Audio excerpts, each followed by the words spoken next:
तो we were doing alkane Grignard reduction in the last class. हम लोग थे कोलबेस इलेक्ट्रोलिटिक सिंथेसिस में। ठीक है, क्या हुआ था इसमें, किसी को याद है कुछ, क्या करा था इसके अंदर? मैम एल्केन बनाया था। हाँ, एल्केन बनाया था और रिलीज क्या हुए थे साथ में प्रोडक्ट्स? मैम H2 गैस और हम CO2 गैस और NaOH। यस से ठीक है, तो ये सब रिलीज हुए थे। हमने क्या लिया था, ये सॉल्ट लिया था बेसिकली। ठीक है, H2, इसमें हमने इसकी इलेक्ट्रोलिसिस कराई थी और हमें जो प्रोडक्ट्स मिले थे वो RR मिला था। चलिए, RR plus CO2 plus NaOH plus H2। हमने मैकेनिज्म भी देख लिया था इसका। और एनोड पे क्या क्या था, ये सब था एनोड पे, और NaOH और H2 था कैथोड पे। ठीक है, तो हमें ये भी याद रखना है। तो मैकेनिज्म में हमने देखा था कि इलेक्ट्रॉन जहाँ से जा रहा था वो एनोड था, जहाँ पे इलेक्ट्रॉन आ रहा था वो क्या था, कैथोड था। ठीक है, तो अब मैंने फिर से लिखा है क्योंकि हमने मैकेनिज्म तो कर लिया था लेकिन हमने क्वेश्चंस प्रैक्टिस नहीं किए थे इस पे। तो आज हम लोग इस पे क्वेश्चंस प्रैक्टिस करेंगे। ठीक है, तो मुझे प्रोडक्ट्स बताना बेसिकली, हाँ प्रोडक्ट्स बताना। चलो, अगर मैं सिंपली ये ले लूँ MECOONA ले लूँ यहाँ पे, और साथ में H2 और इधर क्या करा दूँ KES Kolbe's electrolytic synthesis कराऊँ, तो क्या मिलेगा मुझे, कैसा एल्केन मिलेगा? Ma'am ethane. यस, तो यहाँ पे Me तो ये इथेन मिल जाएगा यहाँ पे। ठीक है, तो जिसका भी लूंगी उससे मुझे क्या मिल जाएगा। अगर मैं आइसोप्रोपाइल लेके करा लूँ COONA, सेम चीज करवा रही हूँ, ठीक है, बार बार नहीं लिख रही। तो मुझे आइसोप्रोपाइल कैसा होता है, CH ये है एक आइसोप्रोपेन का ग्रुप, और ऐसे दो मिलके हमारा प्रोडक्ट बन जाएगा। ठीक है, तो कुछ भी लगाओ उसका हमें क्या बना देना है, तो चलिए अगर मेरे पास है COONA एंड COONA, इससे कितनी मेंबर रिंग बनेगी?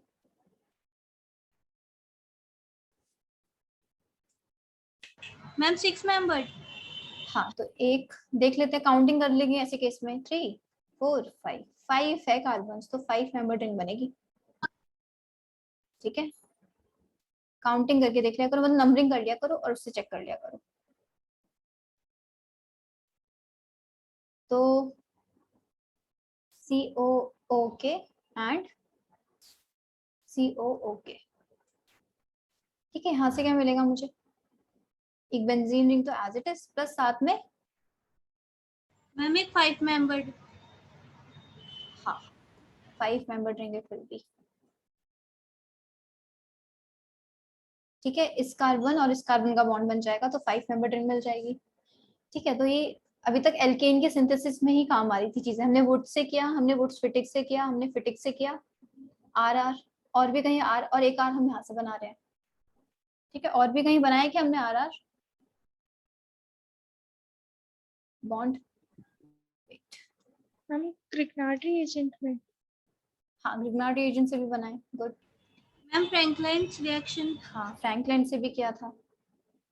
तो ये सारी ऐसी चीजें क्लासिफाई करके याद भी रखना। ठीक है, तो CO के यहाँ पे क्या बनेगा, यहाँ पे रिंग नहीं बनेगी। तो ऐसे क्वेश्चंस में जहाँ रिंग नहीं बनती वहाँ पे डबल बॉन्ड बन जाता है, या तो जैसे कुछ बॉन्ड ना हो तो उस CC का बॉन्ड तो बनाना ही है ना, जिस C पे दोनों है, तो उस CC का बॉन्ड यहाँ पे क्या पॉसिबल है कि डबल बॉन्ड बन जाए, बस तो वो बन जाता है।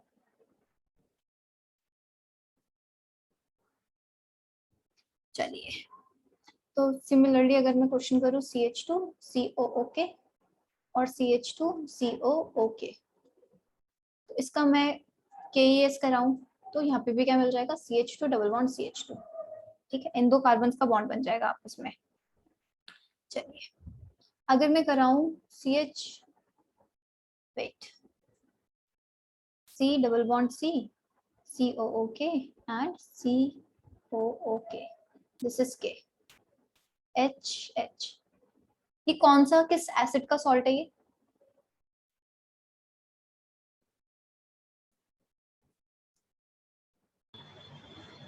Malic acid. एक मैलिक और एक फिमैरिक एसिड पड़ा होगा। ठीक है, एक मैलिक होता है वो अलग होता है, वो कौन सा सॉल्ट, वो जैसे एक COH, CH2, CHOOH, ये होता है मैलिक एसिड, मतलब मैलिक। ठीक है, यहाँ पे क्या है, CC के बीच में डबल बॉन्ड है, COCOK है, तो एक तो ये सॉल्ट है, सबसे पहली बात, एसिड नहीं है। सॉल्ट होता तो, अगर एसिड होता तो सिंपली से क्या बोल देते, मैलिक एसिड। और अगर ये क्या होता, अब क्योंकि ये सॉल्ट है तो उसे क्या बोलेंगे, सॉल्ट ऑफ मैलिक एसिड। ठीक है, इस पे मैं KES कराऊंगी तो मुझे C ट्रिपल बॉन्ड C मिल जाएगा, क्योंकि एक डबल बॉन्ड तो ऑलरेडी, अब एक और बॉन्ड बनाना पड़ेगा इसके थ्रू, KES कराने के बाद तो C ट्रिपल बॉन्ड C बनेगा। ठीक है, अगर मैं सेम रिएक्शन कराऊं COK और COOK से, और H, ये क्या है, अब देखो ये आपस में कैसे रिलेटेड है, देखो सब कुछ सेम है, बस ये सिस है, ये ट्रांस है, तो सिस फॉर्म को मैलिक एसिड बोल देते हैं, ट्रांस फॉर्म को हम यहाँ पे फ्यूमेरिक एसिड बोलते हैं, और ये क्या है, सॉल्ट ऑफ फ्यूमेरिक एसिड। तो ये मैलिक एसिड और फ्यूमेरिक एसिड क्या है, ये याद रखना। ठीक है, ये क्या है, सॉल्ट ऑफ फ्यूमेरिक एसिड। चलिए, तो इधर भी मुझे क्या मिलेगा, प्रोडक्ट सेम ही मिलेगा, KES से C ट्रिपल बॉन्ड CH, तो प्रोडक्ट मेरा यहाँ भी सेम ही होगा। ठीक है, यहाँ बस ये था, इसको ऐसे रख देते हैं, इसको हटा देते हैं ऐसे फिलहाल। चलिए, अगर रिएक्शन हो COOK और COOK, यहाँ से कैसा कंपाउंड बनेगा, कोई भी मैम इलेक्ट्रॉन, ब्रिज वाला। हाँ ब्रिज हेड कंपाउंड मिल जाएगा हमें यहाँ से। ठीक है, हम ऐसी रिएक्शंस काफी जगह करा के अब देख चुके हैं। तो इस कार्बन और इस कार्बन का बॉन्ड बन जाएगा यहाँ पे, तो ये एक कार्बन वाला ब्रिज, दो कार्बन वाला ब्रिज बनाना हो तो क्या करेंगे, तो COK ऐसे वाला, तो यहाँ से अब मुझे इस बॉन्ड और इस कार्बन का मिलेगा, तो जो ब्रिज मिलेगा वो क्या है, दो कार्बन का ब्रिज मिलेगा। ठीक है, दो कार्बन का मतलब क्या, ब्रिज के अंदर हम इस बीच वाले को ब्रिज मानेंगे, तो यहाँ पे भी मुझे एक वाले को ब्रिज, एक ब्रिज मिल रहा है, और अभी मुझे यहाँ पे दो ब्रिज मिल रहे हैं। ठीक है, तो दो कार्बन का ब्रिज, दो ब्रिज नहीं, दो कार्बन का ब्रिज। एक चीज याद रखनी है, अगर HCOOK हो, इसका KES करवाएंगे तो क्या मिलेगा, H2 सिर्फ। ठीक है, यहाँ पे कोई R ग्रुप नहीं है, तो यहाँ पे सिर्फ H2 गैस रिलीज होने वाली है, जो कि पहले भी रिलीज हो रही थी, अब बस 2 मोल्स रिलीज हो जाएगी। ठीक है, तो बस ये है। चलो, अब हम नेक्स्ट रिएक्शन पे आते हैं अपना, तो ये हमारा कोल पे इलेक्ट्रोलिसिस सिंथेसिस के हमने कुछ एग्जांपल्स देख लिए। चलिए, अच्छा, हाँ बोलो। मैम एक बार बैक स्लाइड, आयुष तुम हो, यस मैम। लेट क्यों क्लास में, मैम इंटरनेट चल रहा है। करो। चलो, ये KES के एग्जांपल्स किए हमने, जो लास्ट टाइम रिएक्शन करी थी, बस उसके एग्जांपल्स किए हैं। ठीक है, प्रैक्टिस।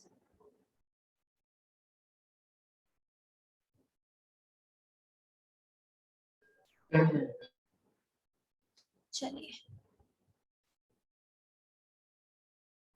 और अच्छा, जैसे मैं अभी एसिड्स बता रही थी, इसमें CH2 COOH एंड COOH, इसका नाम पता है किसी को, दिस इज सक्सीनिक एसिड। चलिए देखिए, एक चीज याद रख लीजिए, एक वर्ड जैसे ओम्स का करके याद रख लीजिए, ओम्स, वेट, ओम्स का। ठीक है, ये सारे, ये वाले एसिड सारे तुम्हारे कोर्स में है, किसी चैप्टर में है ओम्स का। तो O से होता है ऑक्सैलिक एसिड, इससे होता है मैलिक एसिड, यहाँ से होता है, देखो मैलिक और मैलिक, MALEIC वो डिफरेंट है। ठीक है, succinic acid, this is glutamic acid, I glutaric acid, not glutamic, I think glutaric acid है, ग्लूटारिक एसिड, और एक है ये adipic acid, I guess adipic ही है। ठीक है, तो ये इसका स्ट्रक्चर याद रखने का क्या तरीका है, देखो ऑक्सैलिक एसिड का तो आई गेस सबको पता होगा, क्या होता है, COH।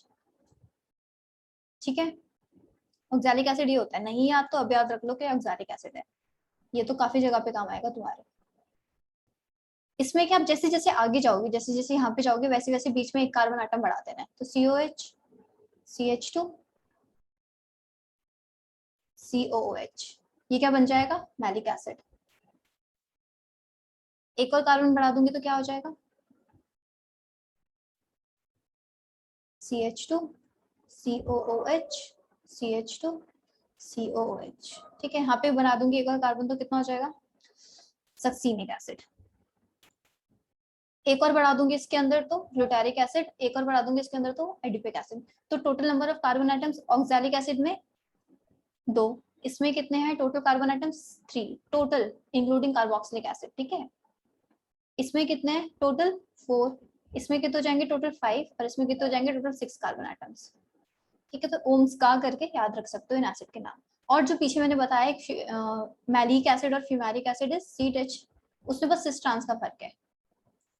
CH COOH double bond C HCOH, ये क्या है, ये फ्यूमेरिक एसिड है। और साथ में अगर मैं बोलूँ C double bond C COOH HH, ये क्या है, मैलिक एसिड है। ठीक है, ये EIC है और ये वाला सिर्फ IC है। चलो, तो ये चीज याद रखना है यहाँ से। पीछे आयुष तुम्हारा हो गया ये जो तुम देखना चाह रहे थे। Yes, ma'am. चलो, नेक्स्ट हम आते हैं। मैम हाँ बोलो नुपुर। मैम वो आपने जो ब्रिजहेड कार्बन वाला क्वेश्चन करवाया है वो एक बार दोबारा एक्सप्लेन कर दो।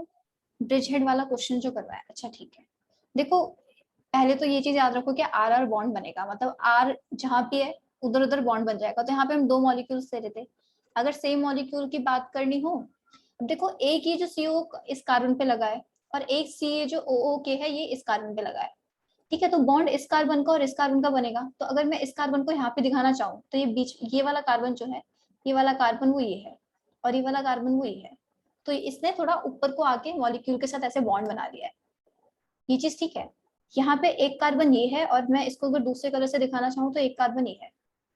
ठीक है, तो ये वाला बॉन्ड, ये वाला कार्बन मुझे यहाँ दिख रहा है और ये वाला कार्बन मुझे यहाँ दिख रहा है। तो इन दोनों ने आपस में बॉन्ड बना लिया। समझ आ रही है पूरी चीज? मैम आ गया। ओके ठीक है, चलो नेक्स्ट एक बार देख लेते हैं कोरे हाउस। चलिए पीछे चलते हैं।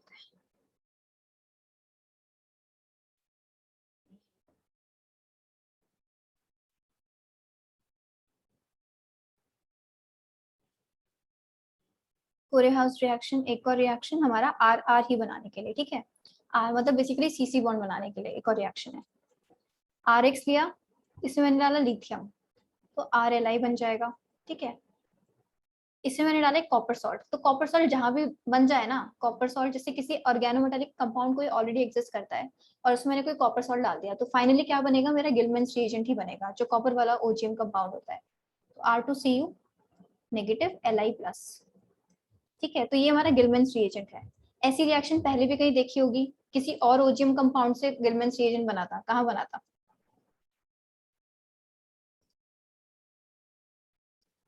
जब हम एक बार 1,4 एडिशन 1,2 एडिशन कर रहे थे, कुछ याद है?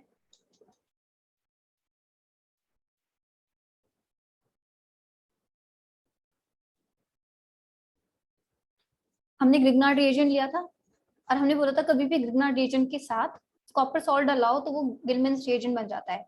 ग्रिग्नार्ड रिएजेंट 1,2 एडिशन और 1,4 एडिशन की बात करें तो वो अच्छी 1,2 एडिशन कराता है और गिलमैन्स रिएजेंट की बात करें तो वो अच्छा क्या कराता है, 1,4 एडिशन। ठीक है, तो जहाँ पे भी कॉपर सॉल्ट दिख जाए ग्रिग्नार्ड रिएजेंट के साथ और 1,2 एडिशन है 1,4 एडिशन में हमारे पास चॉइस हो तो हम 1,4 एडिशन कराएंगे। और जहाँ पे सिर्फ ग्रिग्नार्ड रिएजेंट है उधर हमेशा 1,2 एडिशन ही कराना है हमें। ठीक है, वहाँ पे याद है कुछ थोड़ा बहुत रिवाइज कर रहे हो? चलो, तो ये भी क्या हो रही है, SN2 ही हो रही है एक तरीके से देखोगे। गिलमैन रिएजेंट मुझे क्या प्रोवाइड कर रहा है, R नेगेटिव प्रोवाइड कर रहा है। R नेगेटिव यहाँ पे अटैक करके निकाल के क्या कर रहा है, R बना रहा है। तो ये भी SN2 हो रही है। तो उसमें भी मैं बोल सकती हूँ कि 1 डिग्री के साथ अच्छी हो रही होगी, 1 डिग्री ज्यादा अच्छी हो रही होगी एज कम्पेयर टू 2 डिग्री की रिएक्शन। तो जहाँ पे भी कॉपर सॉल्ट दिख जाए ऑलरेडी एक OGM कंपाउंड के साथ, RLI का भी एक ऑर्गेनोमेटालिक कंपाउंड हम बोल सकते हैं, मेटल कार्बन बॉन्ड है उसमें और हमने उसमें Cu डाल दिया तो उसने अपना गिलमैन रिएजेंट बना लिया जो एक और ऑर्गेनोमेटालिक कंपाउंड है। एग्जाम्पल के साथ कर लेते हैं जरा ऐसे, CH3 CH2Cl लिथियम, मुझे कुछ मिला A, मैंने इसमें डाला CuBr और मुझे कुछ मिला यहाँ से B और मैंने वापस इसके अंदर डाला कुछ MEi। ठीक है, तो मुझे मिला C। तो मुझे बताना है कि मुझे क्या मिला होगा एक्चुअली में, ठीक है। तो CH3CH2 Cl से मिला मुझे A, तो A क्या होगा अकॉर्डिंग टू पीछे वाली रिएक्शन? CH3CH2Li. CH3CH2Li। B क्या होगा? CH3CH2 होल ट्वाइस Cu और बाहर ऐसे Li प्लस और इस पे ओवरऑल नेगेटिव, ठीक है। ये एक ओजियम कंपाउंड। C क्या होगा? Me ऐसे रिएक्ट कराने के बाद क्या बन जाएगा? CH3, एक इसका R माइनस यानी कि एक CH3CH2 माइनस यहाँ से निकल के इस Mi पे रिएक्ट कराएगा तो CH3 ये बन जाएगा। सबको Yes. क्लियर ये चीज? Yes, ma'am. चलो फिर, तो ये किसके लिए अच्छा है? देखो इसका एक अच्छा फायदा क्या मिला मुझे कोरिहाइस का, अभी तक जो भी हम बना रहे थे आर वो सारे इवन एल्केन्स के लिए अच्छे थे, ठीक है। यहाँ से मैं क्या बना सकती हूँ? यहाँ से मैं ऑड एल्केन्स बना सकती हूँ। तो ये इसका एक अच्छा फायदा है कि ये good for preparation of odd alkanes. वुड से जब हम बनाना चाह रहे थे इवन तो हमें मिक्सचर ऑफ प्रोडक्ट्स मिल रहे थे, ठीक है। Good for preparation of odd alkanes.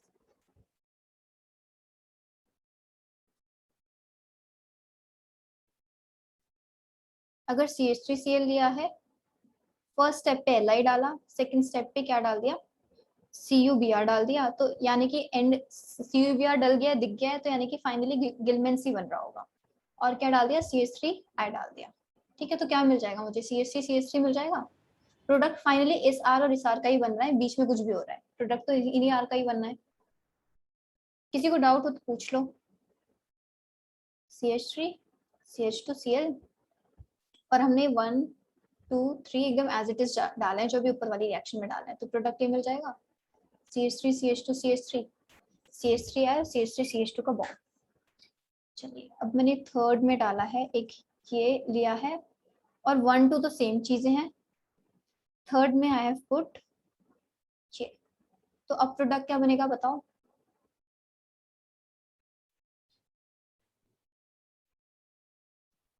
Hexane. बताओ, डिफिकल्ट नहीं है। Hexane. हाँ हेक्सेन मिलेगा, ठीक है। तो ये हमारा हेक्सेन है, ठीक है।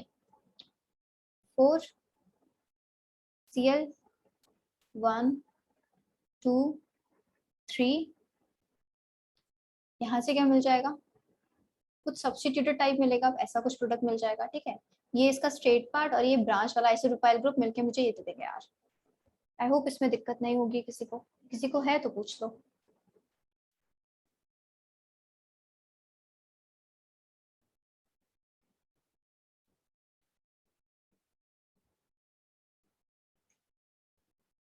Cl फर्स्ट वही सेम चीज Li, सेकंड CuBr और थर्ड पे डाला है हमने यहाँ पे Br। क्या प्रोडक्ट मिलेगा? ये, ठीक है। Sixth we have put same चीज,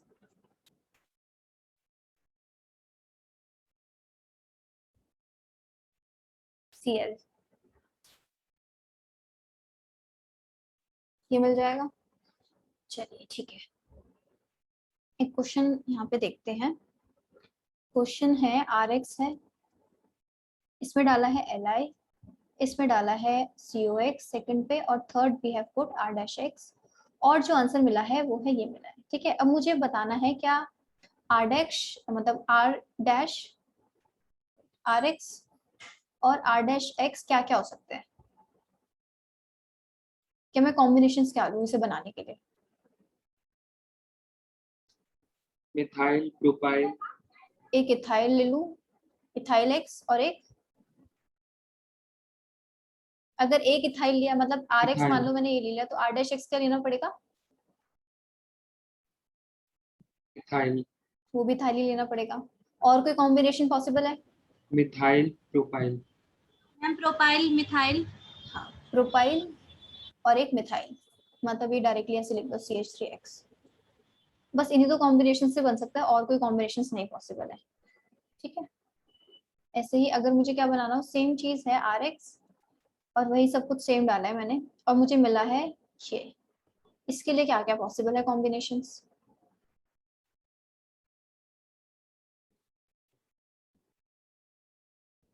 मिथाइल आइसोप्रोपाइल, हाँ, तो एक तो आइसोप्रोपाइल है CH3X और एक क्या होगा CH3X। और कुछ भी पॉसिबल लग रहा है? मतलब यही है, मैं इसको इंटरचेंज करके यूज कर लूँ, या तो मैं अब क्या कर लूँ, इसको ये यूज कर लूँ या फिर और इसको ये यूज कर लूँ। ठीक है, कॉम्बिनेशन तो 2 बन गए। ऐसे यहाँ पे मैं क्या कर सकती हूँ, उसको CH3X कर लूँ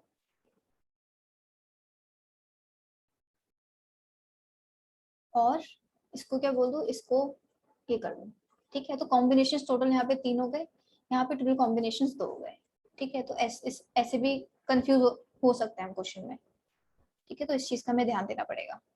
चलिए, तो एक डीकार्बोक्सिलेशन वाली रिएक्शन हमने ये वाली देखी, कोरे हाउस वाली। अब नेक्स्ट देखते हैं डीकार्बोक्सिलेशन, एक और मतलब और देखेंगे जो और मेथड है।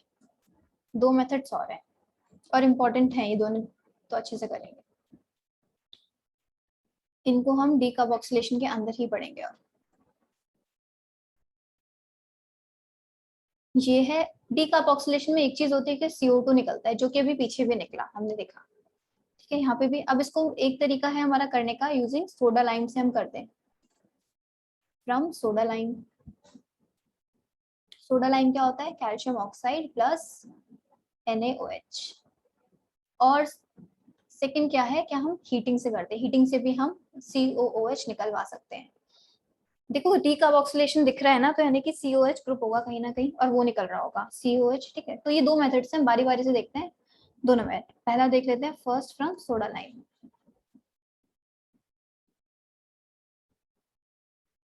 CaO प्लस NaOH, इससे हमें अब करवानी है अपना। चलो, तो इसमें रिएक्शन है, एक्चुअली में क्या होगी, रिएक्शन है RCOOH। हमने इसमें क्या डाला, सोडा लाइम डाला, जिसको मैं SL लिख रही हूँ, और मैंने इसे किया हीट। ठीक है, साथ में सोडा लाइम के साथ हीट किया। अब देखो यहाँ पे भी हीटिंग है, लेकिन यहाँ पे सिर्फ सिंपल हीटिंग है और दोनों के प्रोडक्ट्स में भी डिफरेंट होगा, देखेंगे हम। CO2 निकल गई। ठीक है, तो मुझे क्या मिला, RH मिलेगा। इसमें भी नॉर्मल एल्केन मिला, CO2 निकल गई, RH बच गया। मैकेनिज्म देखना चाहें इसका, यहाँ पे देखते हैं। RCOOH है, इसमें डाला NaOH। NaOH कहाँ है, सोडा लाइम में NaOH दिख रहा है। ठीक है, तो क्या मिल जाएगा, सॉल्ट O नेगेटिव और Na प्लस साथ में। ठीक है, Na प्लस लिख लो यहाँ पे कहीं साथ में, इसके साथ लगा हुआ है। अब देखो ये ऐसे टूटेगा और ये टूटेगा ऐसे, ये ऐसे टूटेगा, तो मुझे क्या मिलेगा, R नेगेटिव। R नेगेटिव यानी कि कार्बन आयन इंटरमीडिएट है यहाँ पे। ठीक है, कार्बोकटायन नहीं, कार्ब एनायन वाला इंटरमीडिएट हमें देखने को मिला यहाँ पे। साथ में क्या निकली होगी, CO2। ठीक है, ये जो CO का बॉन्ड टूटा, मतलब OC बॉन्ड बना और RC बॉन्ड टूटा नया, तो CO2 निकली। CO2 का स्ट्रक्चर कैसा होता है, C डबल बॉन्ड हो, डबल बॉन्ड हो। ठीक है, तो यही बन रहा होगा यहाँ पे। साथ में अब क्या हुआ, इसमें हमने क्या डाल दिया, H2 डाल दिया, हाइड्रोलिसिस करवा दी तो RH हो गया। बेसिकली दूसरे स्टेप पे हाइड्रोलिसिस करा दी तो RH हो गया। H2H प्लस इज हाइड्रोलिसिस, ये नेगेटिव फॉर्म में बना इस वजह से। चलो, इसके की पॉइंट्स लिख लेते हैं।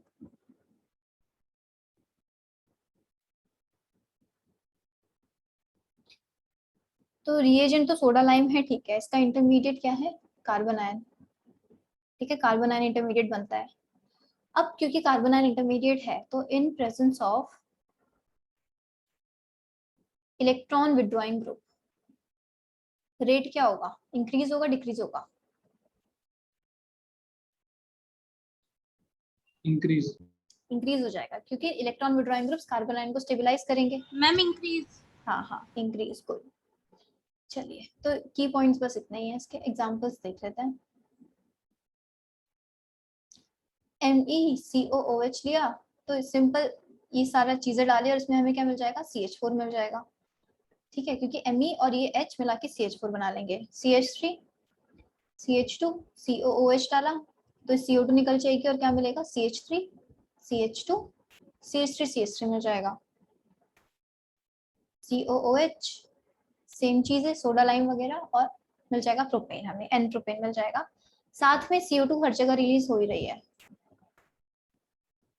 चलिए,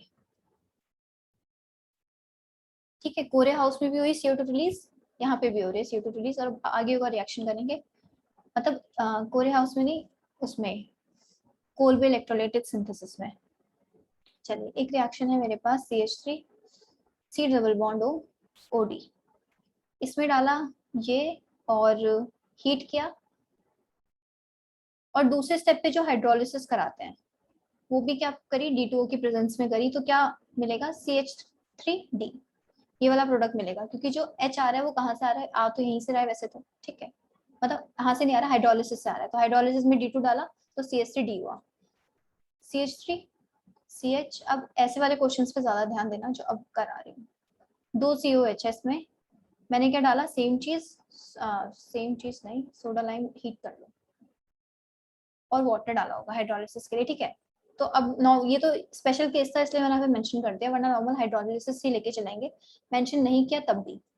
अब ये है तो इधर जो मिलेगा CH3 प्लस CO2, कितने मॉलिक्यूल्स, 2 CO2 निकलेंगे, ठीक है। तो जितने भी CO2 है सारे के सारे, मतलब जितने भी कार्बोक्सिलिक एसिड है सारे के सारे निकल के क्या CO2 दे रहे हैं हमें, तो हमें इस मेथड में ये चीज याद रखनी है। अगर ये रिएक्शन है मेरे पास D COOH और Me, और हीट किया, ठीक है, CO2 निकली, तो प्रोडक्ट कितने तरीके के मिल सकते हैं,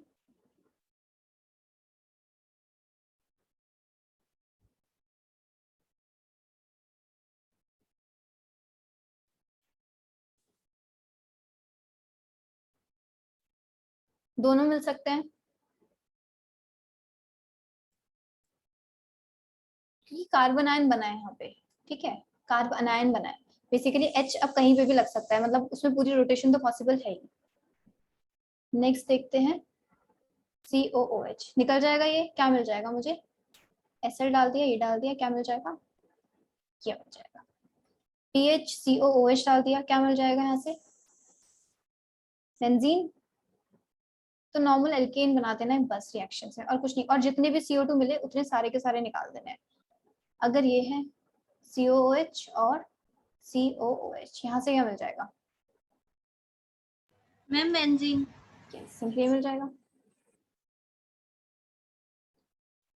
COOH और Cl है, यहाँ पे क्या मिलेगा,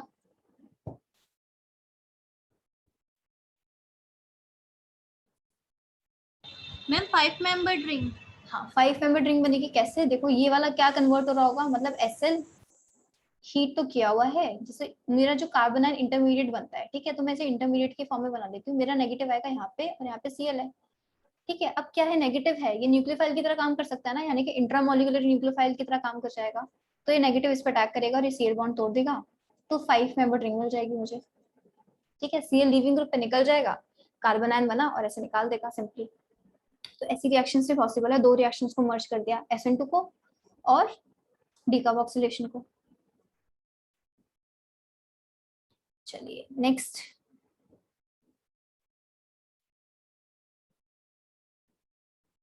COOH और Br, इधर भी सेम ब्रिज हेड कंपाउंड बन जाएगा, ठीक है। नेगेटिव चार्ज कहाँ आएगा, यहाँ पे नेगेटिव चार्ज आएगा और इसको अटैक करके इसको निकाल लेगा, तो क्या मिलेगा प्रोडक्ट में, ऐसा ब्रिज हेड कंपाउंड।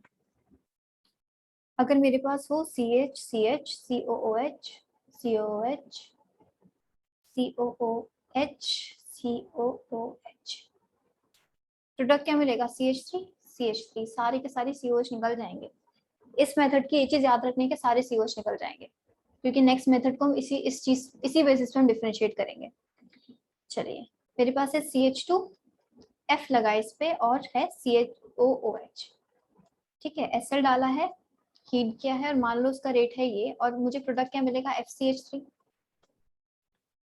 ठीक है। एक है F नहीं,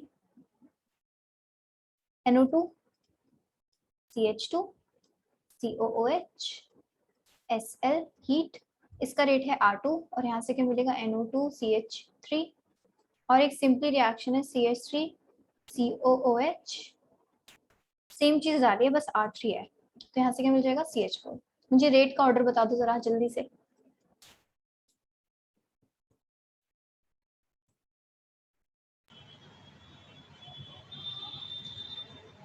मैम R2 R1 R3।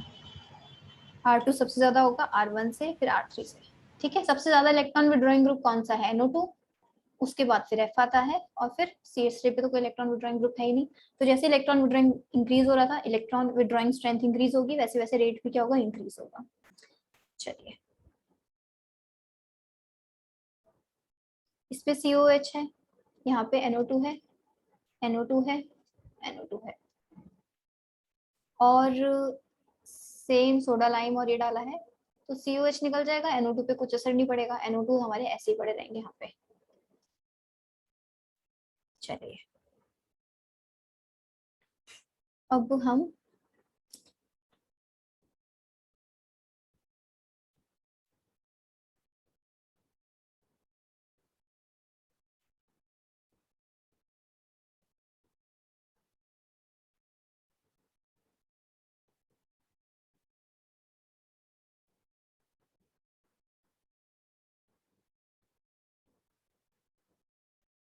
क्या मिलेगा प्रोडक्ट बताओ। Ma'am cyclohexane. यस, कितने भी दिख जाए, सोडा लाइम दिख रहा है तो सबको हटाना है। चलिए, तो अगर हम बात करें, मेरे पास है CH2 double bond CH, C double bond OH, SL heat, तो क्या बन जाएगा, CH2 double bond CH2। Similarly, if I have this compound,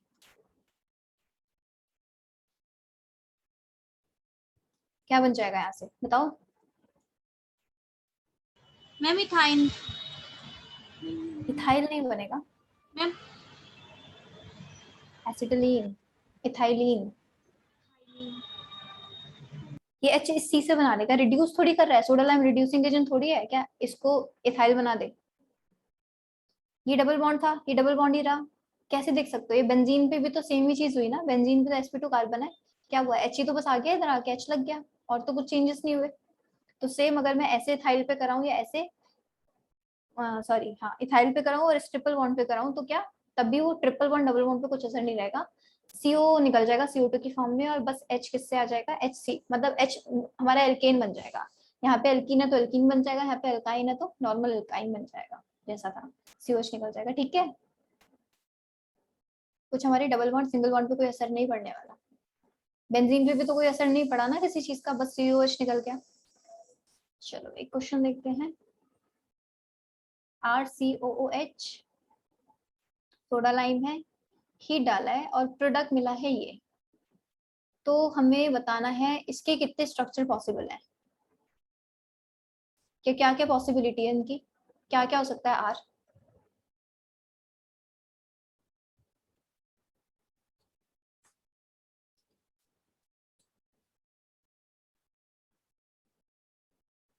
Go. Ma'am CH3 CH2 CH2 COH।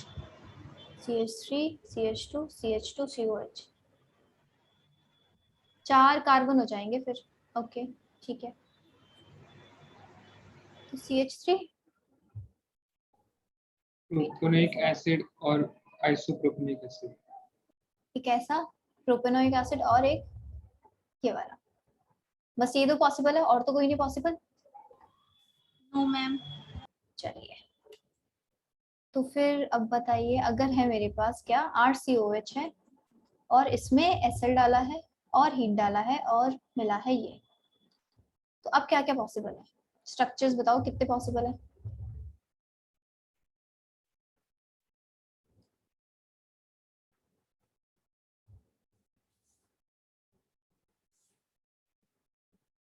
Isomers भी इंक्लूड करा देना जरा, अगर बन रहे हो तो, मतलब सारे के सारे, 3.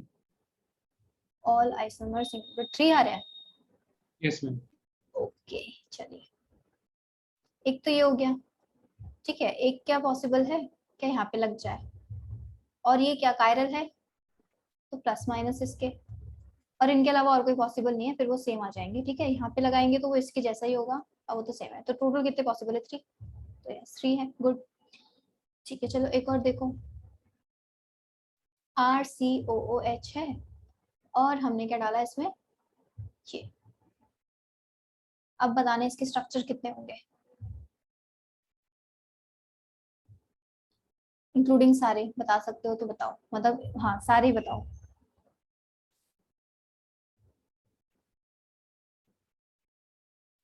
चलो सिर्फ स्ट्रक्चरल बता दो।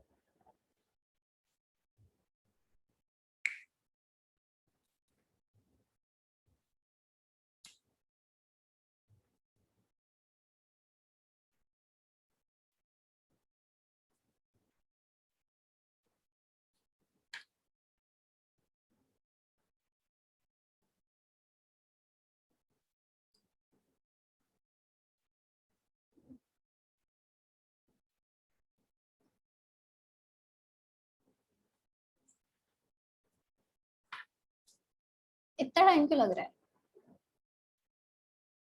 हम 4 बनेंगे। यस, स्ट्रक्चरल 4 बनेंगे। गुड।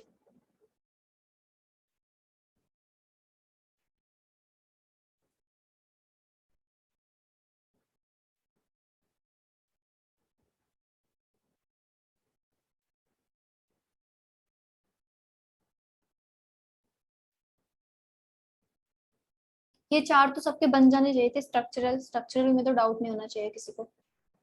नहीं बने 4 भी? बन गए। बन गए। अगर स्टीरियो की बात करूंगी तो कितने हो जाएंगे? 5। 5 हो जाएंगे, क्योंकि सिर्फ कायरल कौन सा है? ये वाला। ठीक है, तो उसके प्लस माइनस काउंट करूंगी तो टोटल 2 जाएंगे। स्ट्रक्चरल की बात करूंगी तो 4, और टोटल की बात करेंगे तो 5। ठीक है, आइसोमर्स की। चलिए, ओके। अब नेक्स्ट डीकार्बोक्सिलेशन पे आते हैं। एक तो हमने सोडा लाइम और सोडा लाइम के साथ कर ली, बेसिकली CaO प्लस NaOH के साथ कर लिया। अब हीटिंग वाला करेंगे। तो सेकेंड इज डीकार्बोक्सिलेशन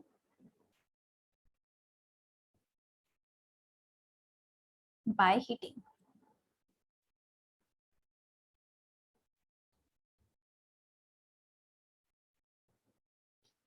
इसमें 2 तरीके के कंपाउंड्स हम देखेंगे। एक तो होगा बीटा कीटो एसिड और एक होगा 1,1 dicarboxylic acid. Beta keto acid मतलब इन दो में ही पॉसिबल है। ठीक है, क्यों? उनको मैकेनिज्म से पता चलेगा। बीटा कीटो एसिड क्या होगा? बीटा कीटो एसिड यानी कि एसिड तो है। तो अगर मैं बोलूं एसिड है और इसके बीटा पे क्या लगा है? कीटो ग्रुप लगा है, तो ये इसका अल्फा कौन सा कार्बन होगा? ये कार्बन इसका अल्फा होगा, ये कार्बन इसका बीटा होगा, और इस पे क्या है? कीटोन ग्रुप लगा है, और साइड में भी एक आर ग्रुप है। ठीक है, तो हम बीटा कीटो एसिड ऐसे बना सकते हैं। तो ये एसिड का अल्फा ग्रुप, एसिड का बीटा ग्रुप, और बीटा पे कार्बोनिल है। एक्चुअली बीटा का तो बीटा कीटो एसिड है। ठीक है, इसको क्या किया? इसको हीट किया तो उसमें से CO2 निकलेगा, और जो मेरा कंपाउंड होगा ये कुछ ऐसा दिखेगा, RC डबल बॉन्ड CH3। ठीक है, इसका मैकेनिज्म देखते हैं। इसमें भी COH निकला है जैसे वहां निकल रहा था, लेकिन इसमें दूसरे मेथड से निकलेगा। इसमें साइक्लिक इंटरमीडिएट टाइप बनेगा चीज। C डबल बॉन्ड हो, एक सेकेंड, या तो R बोल लो, RC डबल बॉन्ड हो, इधर CH2, यहाँ पे C डबल बॉन्ड हो और OH। OH। ठीक है, अब क्या होगा देखो, ये यहाँ पे इसको यहाँ पे लेना चाहेगा। ठीक है, ये टूटेगा, बेसिकली OH जाएगा, ये ऐसे टूटेगा, ये ऐसे टूटेगा। क्या मिलेगा प्रोडक्ट? अगर मैं साइक्लिक इंटरमीडिएट टाइप बनाना चाहूँ तो CH2, ये वाला बॉन्ड टूटने वाला है तो C डबल बॉन्ड हो, यहाँ पे एक O बॉन्ड है, COCH3, यहाँ का एक पाई बॉन्ड टूटेगा, ये बॉन्ड बनाएगा एक H के साथ, और ये वाला बॉन्ड इसका टूटेगा, और यहाँ पे एक नया बॉन्ड बनेगा। बेसिकली जो बॉन्ड्स टूट रहे हैं और जहाँ पे नए बॉन्ड्स बन रहे हैं, यहाँ पे भी एक नया बॉन्ड बनेगा। उधर क्या, वो उन चीजों को डॉटेड से शो किया हमने। ठीक है, तो ये एक इंटरमीडिएट है हमारा। और कैसा इंटरमीडिएट है? 6 membered cyclic transition intermediate transition state है, sorry, 6 membered cyclic transition state. ठीक है, तो देखो कि यहाँ पे इस कीटो ग्रुप का रोल था इस ट्रांजिशन स्टेट को बनाने के लिए, इसलिए ऐसे ही ग्रुप्स दे सकते हैं। तो यहाँ से जो फाइनली मिलेगा that will look like RCCH2, RC double bond CH2 मिलेगा, इसमें मिलेगा OH और साथ में क्या निकल जाएगा C double bond O, C double bond O double bond O। देखो ये ग्रुप निकल गया CO2 की तरह और ये ग्रुप निकल गया, ये जो है यहाँ पे ये रहा, ये ऐसे और ये ऐसे। अब इस वाले ग्रुप में कुछ हो सकता है पॉसिबिलिटी, टॉटोमेरिज्म। ऑटोमेरिज्म मैम। ठीक है, तो ये क्या बन जाएगा R C double bond O CH3। इनॉल form है और ये क्या है कीटो फॉर्म है इसकी, यहाँ पे कीटो मत लिखो, कभी कीटो कीटो देख के कंफ्यूज जाओ। टॉटोमेरिज्म हुई है, ये इसकी इनॉल फॉर्म और ये इसकी कीटो फॉर्म। ठीक है, तो ये बीटा कीटो एसिड में ही क्यों होगा, क्योंकि 6 मेंबर ट्रांजिशन स्टेट बनाने में इस कीटोन की भी यहाँ पे हेल्प लग रही है। ठीक है, तो ये ट्रांजिशन स्टेट कुछ ऐसे दिखे है, एक साइड पे निकला है CO2 और यहाँ पे मुझे एक साइड पे मिला है क्या, अपना कीटोन ग्रुप मिला है। चलिए, तो अगर मैं इसका एग्जाम्पल, किसी को डाउट इस ट्रांजिशन स्टेट में कुछ, अगर लिया CH2, देखो दूसरा क्या है, पीछे देखते हैं। Second is CH2 COOH CH2 COOH। क्या ग्रुप है ये, 1,1 डाइकार्बोक्सिलिक एसिड, यानी कि एक ही पोजीशन पे 2 COH लगे हुए हैं। CH2 है, इसी पे 2 COH लगे हुए हैं, तो 1,1 डाइकार्बोक्सिलिक एसिड हो गया ये। ठीक है, अब सिमिलरली इसकी हीट करी, यहाँ से CO2 निकला, तो यहाँ से क्या बचेगा CH3 COH। अब देखो यहीं पे डिफरेंस पता चल गया, जब हमने वहां पे 2 COH लिए थे या कितने भी COH लिए थे, हमने जब वहां पे सोडा लाइम डाला था तो सारे COH निकल गए थे। यहाँ पे हमें 2 COH दिख रहे हैं, लेकिन निकला कितना, 1 COH। ठीक है, क्योंकि जो काम वहां पे उधर कीटो कर रहा था 6 मेंबर ट्रांजिशन स्टेट बनाने पे, यहाँ पे वो काम दूसरा वाला कार्बोक्सिलिक एसिड करेगा, तो वो तो मेरा मॉलिक्यूल में टिक जाएगा, दूसरा वाला निकल जाएगा। कैसे, देखते हैं। अगर इसका मैकेनिज्म देखना चाहें तो एक OH ग्रुप है, एक C double bond O group है, CH2 C double bond O OH। ठीक है, तो एक का OH और एक का C डबल बॉन्ड O यहाँ पे करने वाले हैं आपस में, तो वही सेम चीज होगी, ये ऐसे, यहाँ पे ऐसे, वेट इसको ना ऐसे दिखाओ, H, ये ऐसे, ये ऐसे और ये ऐसे, तो कैसे बनेगा, आपको पहले से पता होना चाहिए क्या क्या क्या बॉन्ड्स बनने वाले हैं।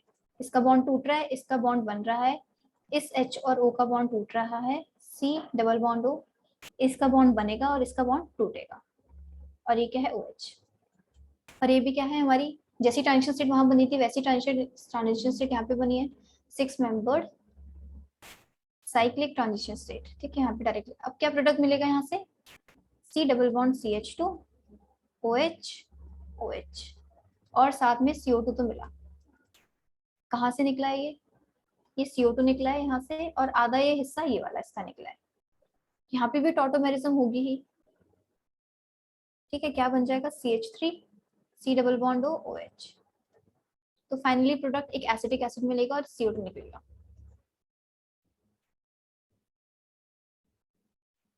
ठीक है, तो यहाँ पे दूसरा कार्बोक्सिलिक एसिड वही काम कर रहा है जो उस जगह पे कीटोन ग्रुप ने किया, क्योंकि यहाँ के देखो कार्बोक्सिलिक एसिड में क्या यूज हुआ है, बस इसका कार्बोनिल ग्रुप यूज हुआ है, एक कार्बोक्सिलिक एसिड का कार्बोनिल ग्रुप और एक कार्बोक्सिलिक एसिड का OH ग्रुप, तो ये tautomerism.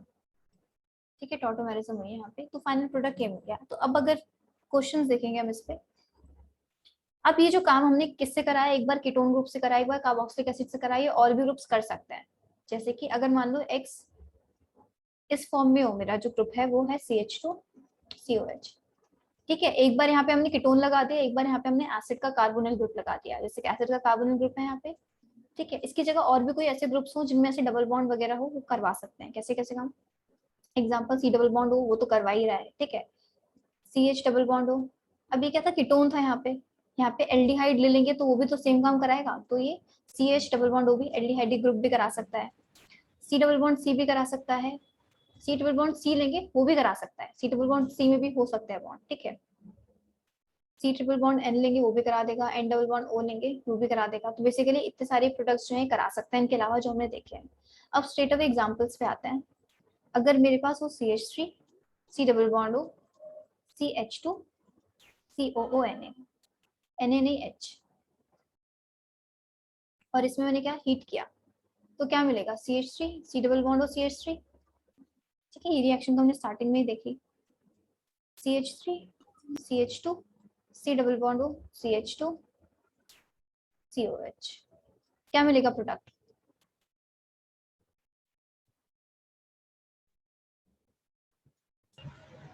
Ma'am CH3 CH2 C double bond O CH3। नाम क्या होगा इसका? 1-oxo-butane, क्या 1? butanone। हाँ, ब्यूटेन 2 ओन। ठीक है, चलिए अगर मेरे पास है, अब तो देखो तुम्हें मैकेनिज्म वगैरह सब देख लिया, लेकिन याद क्या रखना है कि अगर सोडा लाइम करेंगे तो उसमें कोई साइक्लिक ट्रांजिशन स्टेट नहीं बन रही, उसमें सोडा लाइम में क्या होगा, सारे के सारे COH निकलेंगे। यहाँ पे सारे के सारे COH नहीं निकलेंगे, यहाँ पे देखेंगे हम अभी और एग्जांपल से ये चीजें क्लियर होंगी। इसमें COH तो निकालना है, लेकिन कितने निकालने हैं वो देख के पता चलेगा। CH2 sorry CH3 C double bond O CH2 CH2 COOH, ये है। अब ये भी करा सकता है रिएक्शन, ठीक है, वही तो है, ये अल्फा ये बीटा, और बीटा पे ये वाला ग्रुप लगा हुआ है, तो ये भी करा सकता है हमारी हीटिंग के थ्रू डीकार्बोक्सिलेशन। तो क्या मिलेगा, CH3 C, क्या मिल जाएगा, डबल बॉन्ड CH2, ये बस CH3 बन जाएगा। प्रोडक्ट तो सिंपल ही है, ये हटा के COH हटा के बस H लगा दो, ठीक है।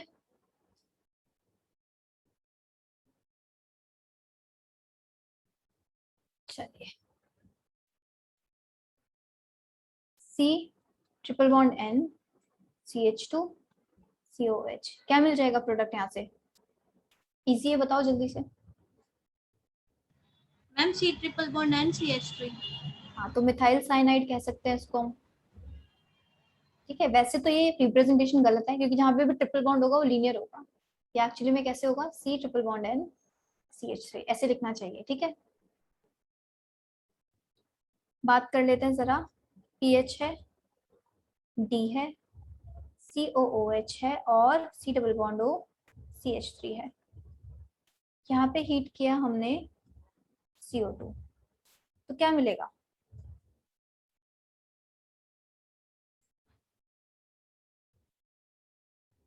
H तो आएगा यहाँ पे, ठीक है, लेकिन कैसे आएगा?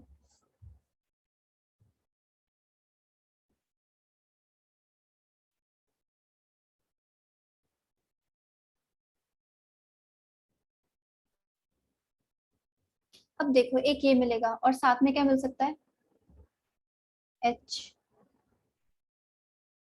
PH H D C double bond O CH3, ये भी मिल सकता है मुझे यहाँ पे। जैसे कि एक और एग्जांपल इसी में देखते हैं, PH COOH और COOH और साथ में Me, और हीट किया और CO2 निकला, और इधर क्या मिलेगा, PH। हाँ देखो, या तो ये वाला COH बच गया हो, वेट,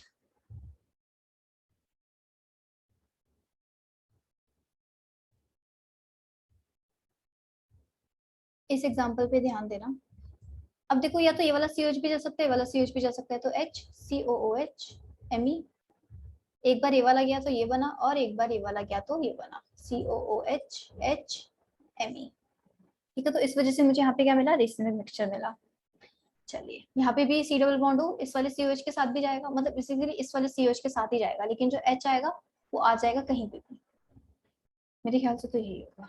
चलिए इस वाले एग्जाम्पल पे ज्यादा ध्यान देना, क्योंकि इसमें बेसिकली ट्रांजिशन स्टेट उस तरीके से यूज हुई है कि COH आपस में, और क्योंकि दोनों मतलब दोनों के दोनों टेट्राहेड्रल फॉर्म में होंगे, दोनों के दोनों आपस में क्या बना रहे होंगे, साइक्लिक ट्रांजिशन स्टेट बना रहे होंगे, तो वहां पे H कहीं पे भी आ जाएगा। चलिए इसकी बात करते हैं, COOH CH2 C double bond O CH2 COOH, यहाँ पे क्या, यहाँ पे प्रोडक्ट क्या मिलेगा बताओ?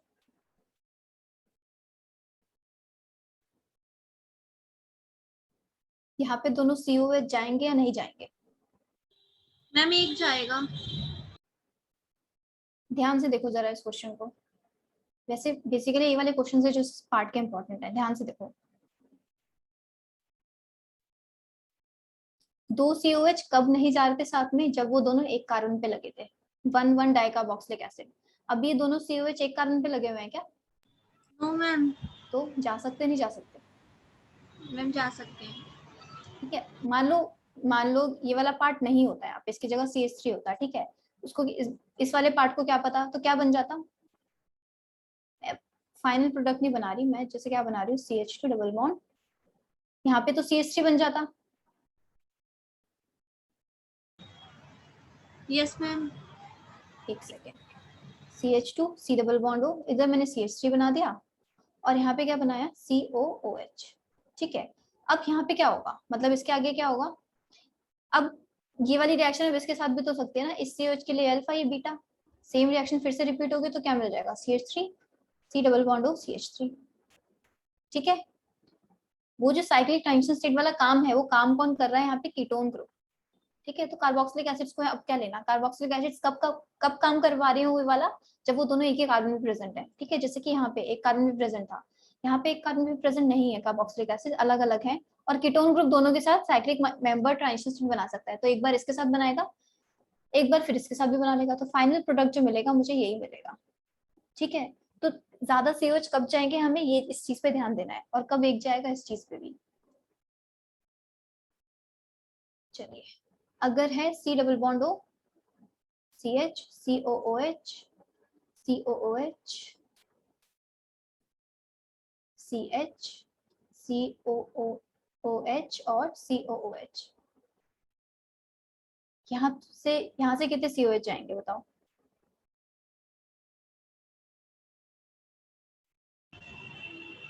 मैम ये सारे निकल सकते हैं। सारे निकल जाएंगे। जो प्रोडक्ट मिलेगा CH3 C डबल बॉन्ड हो CH3।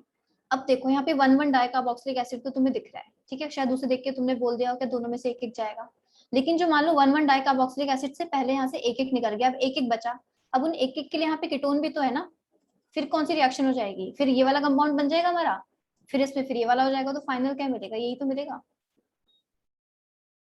समझ आ रही है चीज? Yes ma'am. ये वाले क्वेश्चन ध्यान से समझ लो। चलो,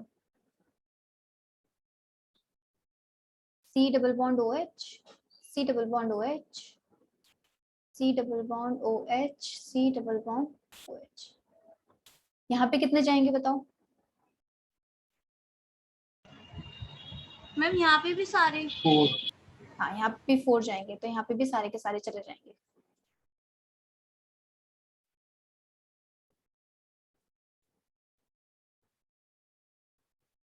यहाँ पे कितने जाएंगे? मैम 1। यहाँ पे सिर्फ एक जाएगा। ठीक है, ये सब पता कैसे चल रहा है, क्योंकि हमने मैकेनिज्म देख लिया, वहां से पता चल रहा है। ठीक है, सबके अकॉर्डिंग 1 ही जा रहा है ना, कोई भी 2 तो नहीं निकाल रहा, या फिर जहाँ पे सारे के सारे जा रहे हैं वहां पे कोई एक एक ही निकाल रहा हो, डाउट हो रहा हो किसी को किसी इस चीज में बेसिकली।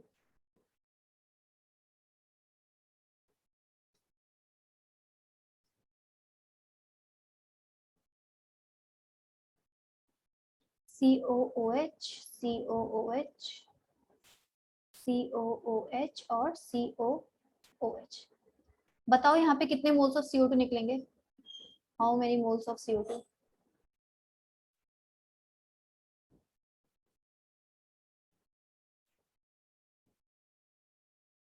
इनडायरेक्टली हाँ, हाँ, यहाँ पे 5 मोल्स ऑफ CO2 निकलेंगे, और प्रोडक्ट क्या बनेगा?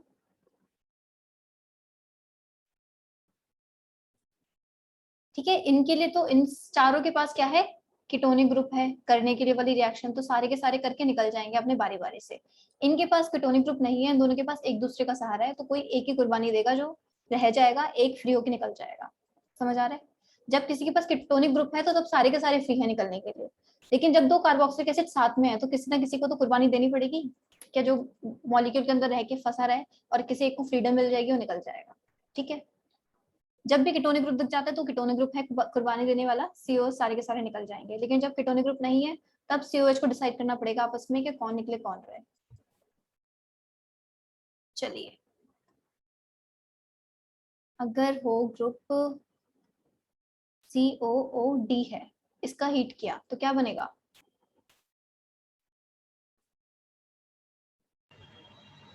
डी आ जाएगा यहाँ पे, Yes, ma'am. आ जाएगा ना, Yes, क्योंकि ma'am. वही वाला एच तो आता है ना वापस से रीअरेंज होके, और एक्चुअली में देखोगे तो ये क्या कायरल भी है, ठीक है। तो प्लस माइनस भी कह सकते हैं हम इसका, क्या प्लस माइनस भी बन जाएगा। चलिए नेक्स्ट अगर एक क्वेश्चन हम देखें तो CH2 double bond CH CH2 COOH, इसमें हीट किया तो क्या निकलेगा, मतलब CO2 निकलेगा, CH CH3 बन जाएगा, ठीक है। सिंपली ये मॉलिक्यूल बन जाएगा, मतलब सेम जैसे कीटोन काम कर रहा था वैसे ये डबल बॉन्ड काम करेगा, यहाँ पे निकलना COH ही है। चलिए ओके, अब हम देखते हैं next properties of alkanes. Alkanes की कुछ प्रिपरेशन की करी थी हमने रिएक्शंस, अब प्रॉपर्टीज कर लेते हैं।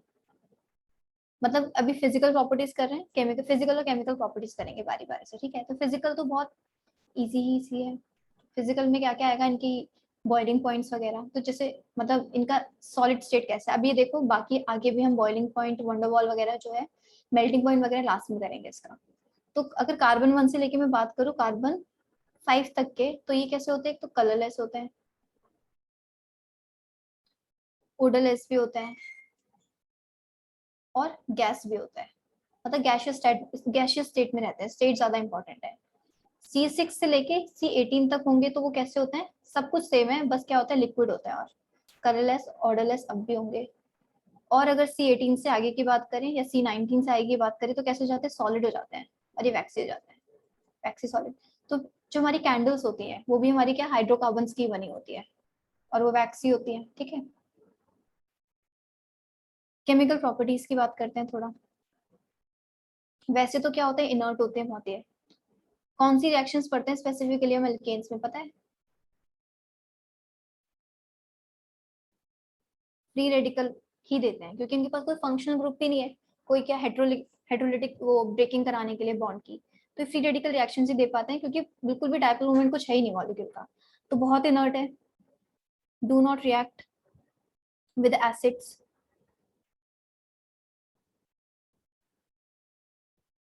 बेसिस,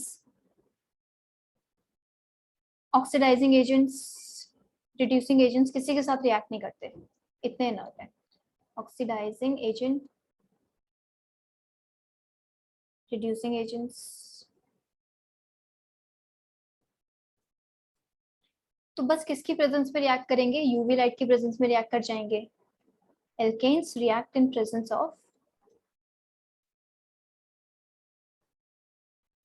यूवी लाइट, हीट हो, मतलब अच्छी खासी हीट हो, ठीक है। तो बस यही है, तो बस इन्हीं की तरह, या पेरोक्साइड वगैरह जो फ्री रेडिकल करवा पाते हैं उनके देखेंगे अभी। तो इसमें फ्री रेडिकल सब्स्टिट्यूशन रिएक्शन होगी, जो हम पहले थोड़ा देख भी चुके हैं, एक बार यहाँ पे फिर से देखेंगे, कुछ इंपॉर्टेंट चीज है उसकी। फ्री रेडिकल सब्स्टिट्यूशन रिएक्शन, तो एल्केन्स में अगर पढ़ोगे उनकी केमिकल रिएक्शंस, प्रिपरेशंस तो हमने काफी सारे मेथड से कर ली, लेकिन केमिकल रिएक्शन की बात करेंगे तो फ्री रेडिकल सब्स्टिट्यूशन रिएक्शन वो शो करता है। इलेक्ट्रोफिलिक न्यूक्लियोफिलिक जनरली देखने को नहीं मिलेगी। चलिए, तो RH है, इसमें क्या डालेंगे, Cl2H2 डालते हैं, तो X2 डाला, यूवी लाइट डाला साथ में, यूवी लाइट डाल दो या हीट कर दो, तो क्या मिल जाएगा मुझे, RX मिल जाएगा, ठीक है। अब इसमें हम पढ़ते हैं chain initiation, chain propagation, chain termination step, जो मैंने लास्ट टाइम बताया भी था थोड़ा सा, लेकिन देख लो फिर भी। फर्स्ट क्या था, चेन इनिशिएशन था, चलो मैंने बताया था, तो आप लोग ही बता दो, चेन इनिशिएशन स्टेप में क्या होता है, पहले सबसे इनिशिएट कैसे होती है free radical reaction, Bond break होती है. तो कोई भी रिएक्शन बॉन्ड ब्रेक होगी, इनिशिएट होगी ना, इसमें फ्री रेडिकल में ऐसा क्या हुआ है, फर्स्ट स्टेप था क्या, क्योंकि बताया था इससे कुछ, होमोलिटिक क्लीवेज होएगी। होमोलिटिक क्लीवेज होगी, किसकी सबसे पहले किसकी क्लीवेज होती है होमोलिटिक, मेरे पास RH भी है, मैम जो एक्सेल X2 की होगी, जो भी हमारा Cl2 है सबसे पहले वो ब्रेक करेगा यूवी लाइट की प्रेजेंस में, ठीक है। तो अगर फर्स्ट स्टेप की बात करें तो XX है, वो ब्रेक करेगा हमारा यूवी लाइट की प्रेजेंस में या फिर हीट की प्रेजेंस में, और क्या देगा हमें, एक्स रेडिकल देगा दो। ठीक है, तो हमारी रिएक्शन स्टार्ट बेसिकली यहाँ से होगी। तो यूवी लाइट ने क्या किया, हमारी फ्री रेडिकल रिएक्शन इनिशिएट करवाई। प्रोपगेशन स्टेप, मतलब आगे के जो स्टेप्स होंगे उनको हम प्रोपगेशंस में काउंट कर लेते हैं। ठीक है, तो सेकंड स्टेप की बात करें तो RH है मेरी रिएक्शन मिक्सचर में और अब एक्स रेडिकल है। तो यहाँ से क्या बन रहा था, HX बन रहा था प्लस R रेडिकल बन रहा था। थर्ड में R रेडिकल फिर से हमारा क्या करा देगा, जो X2 रेडिकल है, मतलब X2 जो कंपाउंड है इससे रिएक्ट करके RX बना देगा प्लस X रेडिकल। अब देखो पहला जो स्टेप था हमारा, जो X रेडिकल मुझे यहाँ से मिल रहा था, अब मुझे क्या वो स्टेप से मिल गया यहीं से। अब ये रिएक्शन फिर से RH से रिएक्ट करेगा, फिर से प्रोडक्ट यहीं बनेगा, X रेडिकल बन जाएगा फाइनली, फिर से रिएक्ट करेगा, फिर से प्रोडक्ट यही बन जाएगा। तो ये क्या, ये पूरी साइकिल चलती रहेगी। तो फ्री रेडिकल रिएक्शन एक बार जब होती है तो उसे रोकना बहुत मुश्किल हो जाता है। क्यों, इसी चीज की वजह से। टर्मिनेशन कराना हो तो चेन टर्मिनेशन स्टेप में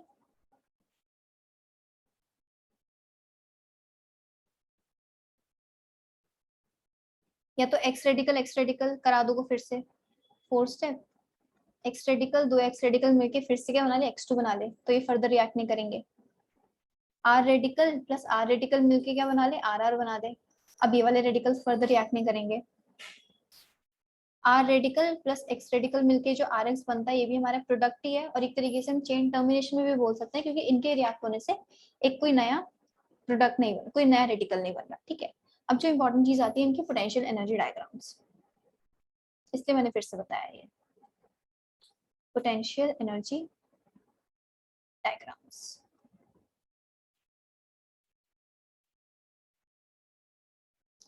चलिए, तो अगर स्टेप 1 हमने देखा, स्टेप 1 क्या था, एक्स एक्स से क्या हो रहा है, एक्स रेडिकल, तो एक स्टेबल चीज से एक बहुत अनस्टेबल चीज बन रही है, और एक्स रेडिकल तक का हमें पोटेंशियल एनर्जी डायग्राम दिखाना है। कैसे दिखाएंगे, यहाँ से शुरू हुआ और बस यहीं तक चला गया। ठीक है, एक्स रेडिकल बने मेरे यहाँ पे, X radical, wait let me show you this, X radical plus X radical है यहाँ पे, और यहाँ पे क्या है, एक्स एक्स, इसमें यूवी लाइट डाली और ये मिला, यहाँ पे पोटेंशियल एनर्जी और रिएक्शन कोऑर्डिनेट। तो अगर बस मुझे इसका चेन जो इनिशिएशन स्टेप का क्या दिखाना हो, पोटेंशियल एनर्जी डायग्राम दिखाना हो, तो बस मैं यहाँ तक दिखा के छोड़ दूंगी, इसका ये कुछ नहीं दिखाऊंगी। ये सिर्फ किसका है, चेन इनिशिएशन स्टेप का।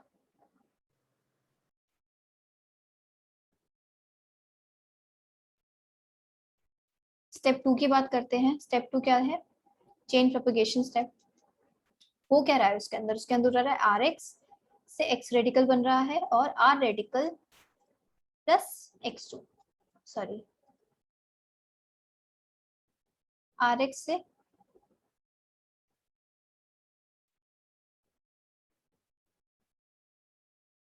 RH से X रेडिकल रिएक्ट कर रहा है, HX बन रहा है और R रेडिकल। ठीक है, ये प्रोडक्ट्स बने हैं मेरे RH से। ठीक, अब देखते हैं इसमें क्या हुआ है। चलिए, RH है हमारे यहाँ, और RH से क्या बन रहा है हमारा, R रेडिकल और HX। तो इसका पोटेंशियल एनर्जी डायग्राम हम कुछ ऐसा दिखा सकते हैं। इसमें क्या क्या चीजें हैं, इसमें चीजें हैं, यहाँ पे क्या क्या है, RH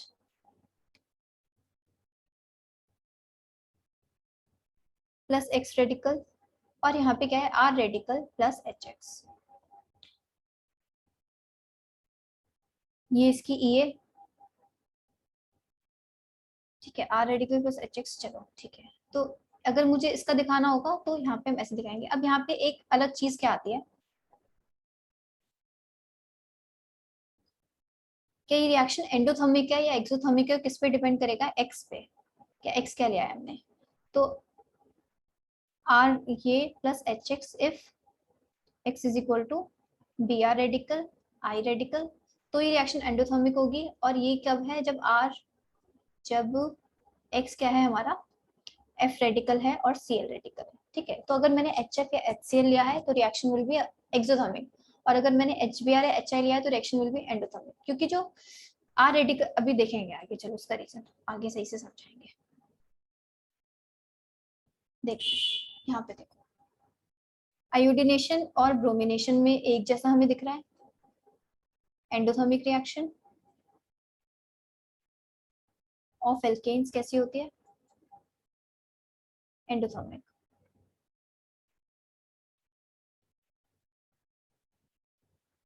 और फ्लोरिनेशन एंड फ्लोरिनेशन,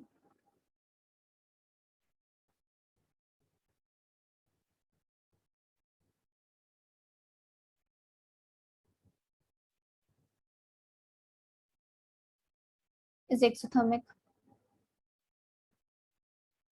इसमें बस एक एक्सेप्शन है,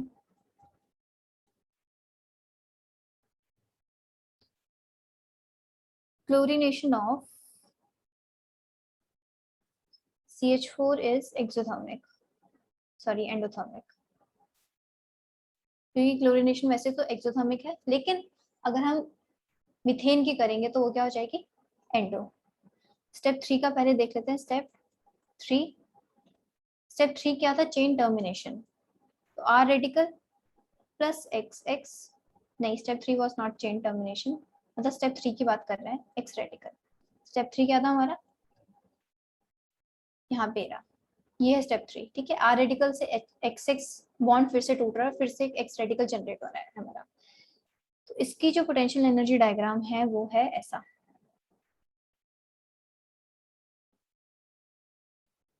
यहाँ पे क्या है हमारे पास? R रेडिकल प्लस XX, और यहाँ पे क्या बन रहा है? RX बन रहा है प्लस X रेडिकल। तो RX तो हमारा हमेशा क्या होने वाला है? स्टेबल होने वाला है, ठीक है।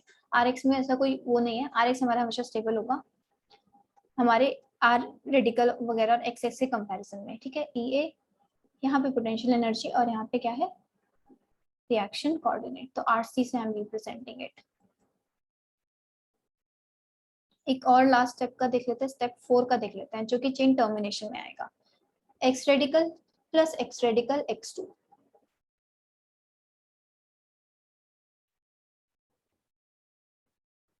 अब जैसा पहला था, क्या वो यहाँ पे जाके इधर खत्म हो रहा था? अभी ग्राफ कहाँ से शुरू होगा?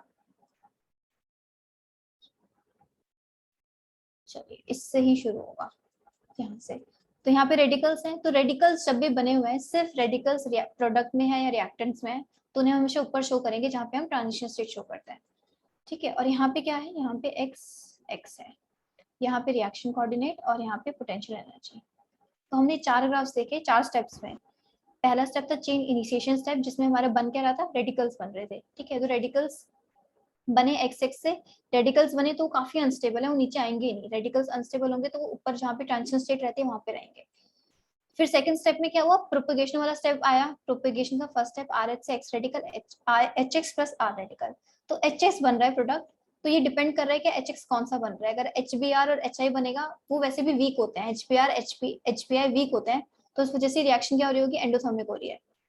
और अगर HF और HCl है, वो स्ट्रॉन्ग बॉन्ड्स है, तो उस वजह से रिएक्शन क्या हो रही है? एक्सोथर्मिक हो रही है, ठीक है। तो इस वजह से ये ग्राफ मैटर कर जाएगा, अगर मतलब चेंज हो जाएगा डिपेंडिंग ऑन X, वो हम देख लेंगे जब हमें जो भी X दिया हुआ है। R रेडिकल प्लस XX की बात करेंगे, ये भी चेन प्रोपेगेशन का ही स्टेप है दूसरा, जिसमें एक नया X रेडिकल जनरेट होता है। तो इसका हम देखेंगे, ये जो प्रोडक्ट है हमेशा स्टेबल ही होगा हमारा R रेडिकल प्लस XX से। तो इसका ग्राफ हम सिंपली ऐसे बना देंगे। स्टेप 4 में जो कि चेन टर्मिनेशन का स्टेप है, X radical plus X radical से क्या बन रहा है? X2 बन रहा है। तो X रेडिकल हमेशा अनस्टेबल होने वाले हैं, सिर्फ रेडिकल है मेरे उसमें रिएक्टेंट्स में, तो हमेशा ऊपर दिखाएंगे। और क्या आएगा? XX पे आएगा, ठीक है। तो एक क्वेश्चन करते हैं इसी के ऊपर बेस्ड, जो भी पढ़ा इसके ऊपर बेस्ड, कि एक पोटेंशियल एनर्जी डायग्राम दिया हुआ है,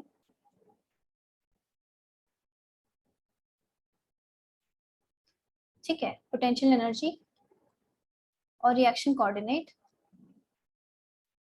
और यहाँ पे दिया हुआ है RH प्लस X रेडिकल, और यहाँ पे दिया हुआ है R रेडिकल प्लस HX, ठीक है। ये देखो कौन सा वाला स्टेप है? चेन प्रोपेगेशन का फर्स्ट स्टेप, जिसमें X रेडिकल RH बॉन्ड को तोड़ेगा और HX बनेगा। और ये एंडोथर्मिक था, एक्सोथर्मिक था, किस पे डिपेंड कर रहा है? HX की बॉन्ड स्ट्रेंथ पे। तो HBr HI जिनकी बॉन्ड स्ट्रेंथ HX की कम होती है वो एंडोथर्मिक देते हैं। HF और HCl जिनकी बॉन्ड स्ट्रेंथ ज्यादा है वो क्या देंगे? एक्सोथर्मिक रिएक्शंस देंगे। तो इसमें जो 4 ऑप्शंस हो सकते हैं वो क्या क्या है? Potential energy diagram is of. तो फर्स्ट ऑप्शन दिया है CH4 plus I radical, second दिया है CH4 plus Br radical, third दिया है CH4 प्लस Cl रेडिकल और फोर्थ दिया है CH4 प्लस F रेडिकल। तो किसका हो सकता है ये? ए और बी, A और बी, B। A और B तो एंडोथर्मिक दे रहे हैं ना। अगर मैं बॉन्ड स्ट्रेंथ की बात करूं, HF, HCl, HBr और HI, कौन इजीली टूट रहा है? एच आई, ठीक है, तो वो तो एक्सोथर्मिक देगा जो जो इजीली टूट रहे हैं। यहाँ वाले दोनों क्या एक्सोथर्मिक दे रहे हैं और यहाँ वाले एंडो दे रहे हैं। हमें क्या दिया हुआ है? हमें दिया हुआ है, हमें एक्सोथर्मिक ग्राफ दिया हुआ है ना। This is exothermic graph. तो एक्सोथर्मिक ग्राफ के लिए कौन से ऑप्शंस हो सकते हैं? मैम मैम थर्ड एंड आपने- फोर्थ। थर्ड एंड फोर्थ हो सकता है, लेकिन अभी हमने एक एक्सेप्शन भी लिखी थी। यस मैम, तो मैम फोर्थ होगा इसका। ठीक है, तो फोर्थ ऑप्शन हो जाएगा इसका। ठीक है, मैम तो आपने एक्सेप्शन हम क्वेश्चन फॉल्स लिखा है, क्या आपने क्वेश्चन फॉल्स लिखा है, potential energy diagram is false. False नहीं लिखा हुआ, मैंने ऑफ लिखा था। ऑफ है वो। ठीक है,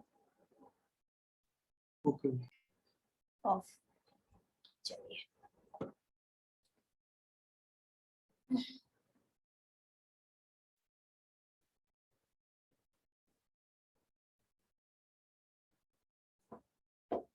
हम और करते हैं। चलिए,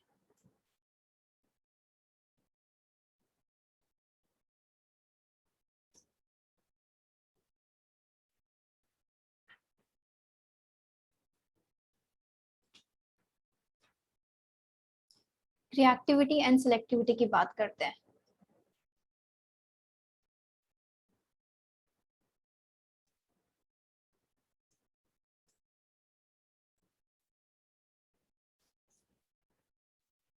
चलिए, इसमें दो हम हेलोजेंस लेंगे, Cl2 एंड Br2। तो Cl2 बहुत इजीली टूटेगा Br से। ठीक है, Cl मतलब Cl जो होता है वो अच्छा रिएक्टिव है एज कम्पेयर टू Br2। तो Cl2 इसमें क्या बोलते हैं, Cl2 जो होता है वो रिएक्टिव होता है और सिलेक्टिव क्या होगा, Br ज्यादा होगा। एक सेकेंड, इसको क्या बोलूंगी, सेलेक्टिव। बेसिकली Cl की रिएक्शन फास्ट होती है तो वो बहुत जल्दी रिएक्ट कर जाता है सबसे। Br सिलेक्टिव होगा, थोड़ी स्लो रिएक्शन है। तो जो स्लो रिएक्टिव होते हैं वो सिलेक्टिव ज्यादा होते हैं। जो फास्ट रिएक्टिव होते हैं जनरली भी केमिस्ट्री में कहीं भी देखोगे, जो स्लो ज्यादा होंगे वो सिलेक्टिव रिएक्शन दिखाते हैं। फास्ट होते हैं उनको तो कुछ भी मिल जाए वो तो आराम से रिएक्ट कर जाएंगे। ठीक है, तो अगर रिलेटिविटी, एक चीज लिख लो सर यहाँ पे,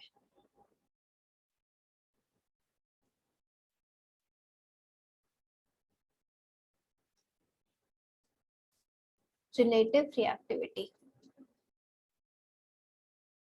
और ये एक्सपेरिमेंटल चीज है। ठीक है, एक्सेप्शन नहीं, एक्सपेरिमेंटल चीज है। 1 डिग्री CH, 2 डिग्री CH और 3 डिग्री CH। अगर ऐसे बॉन्ड्स हो जो कि CH बॉन्ड ही ब्रेक होता है हमारा उसमें। ठीक है, और बात करें हम Cl2 और Br2 की, अगर ये रेशियो ऑफ प्रोडक्ट्स तोड़ने का हम देखेंगे, अगर ये एक इसका तोड़ेगा तो ये तोड़ेगा एक इतना 3.8 इसका, और इसका तोड़ेगा 5। ये एक इसका तोड़ेगा, ये उतनी देर में इसका 82 तोड़ देगा, और ये उसकी उतनी देर में क्या तोड़ देगा, 1600। इसका मतलब क्या है, क्या Br, देखो उसमें देखो कि ये बेसिकली रेशियो गिवन है। ठीक है, इनके रेशियो में ज्यादा डिफरेंस नहीं है, यानी कि Cl2 इन तीनों को काफी हद तक तोड़ता है। इसके Br2 को देखोगे, इसके रेशियो में क्या है, काफी बहुत ज्यादा डिफरेंस है। तो यानी कि ये सबसे ज्यादा किसको तोड़ता होगा, 3 डिग्री CH को, फिर उसके कंपैरिजन में 2 डिग्री CH को, फिर सबसे कम 1 डिग्री CH को। Cl2 भी फॉलो करता है, लेकिन अगर मैं किसी तीन चीजों को तीन पार्ट्स में डिवाइड करूँ तो ये डिवीजन ज्यादा होगा। जैसे कि अगर देख लो, मैं 100 को क्या करूँ, रेशियो से मत मानो, मतलब मैं बोलूँ कि 30, 60 और कितना बचा, 10। ठीक है, ये इतने इतने में, ये तो फिर भी ज्यादा है।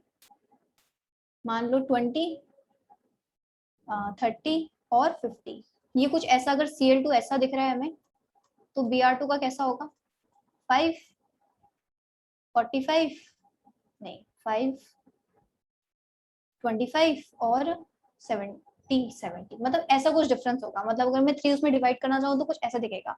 क्या Br2 सबसे ज्यादा किसको तोड़ने वाला है? हमारे इसको ही तोड़ने वाला है, क्योंकि सिलेक्टिव है, वो स्लो है, वो 1 डिग्री को तोड़ ही नहीं पाएगा। 1 डिग्री CH के तोड़ने से क्या बनेगा? 1 डिग्री रेडिकल, जो कि कम स्टेबल होता है।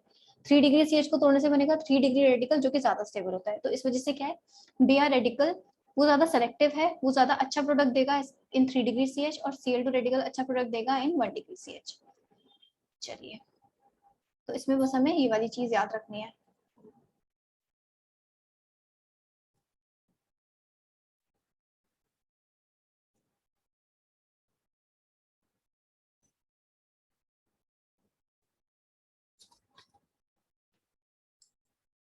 क्वेश्चन है CH3 CH2 CH3। हाँ, पहले रुको, एक चीज तो करवाने भूल गई। जो रिलेटिव यील्ड हमें निकालनी है वो कैसे निकालनी है? हमने रेशियो तो देख लिया,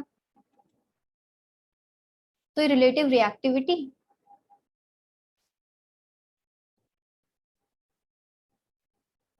into number of identical CH bonds, और परसेंट यील्ड कैसे निकलेंगे? ये जो रिलेटिव यील्ड निकली है इसी को टोटल यील्ड से डिवाइड करेंगे,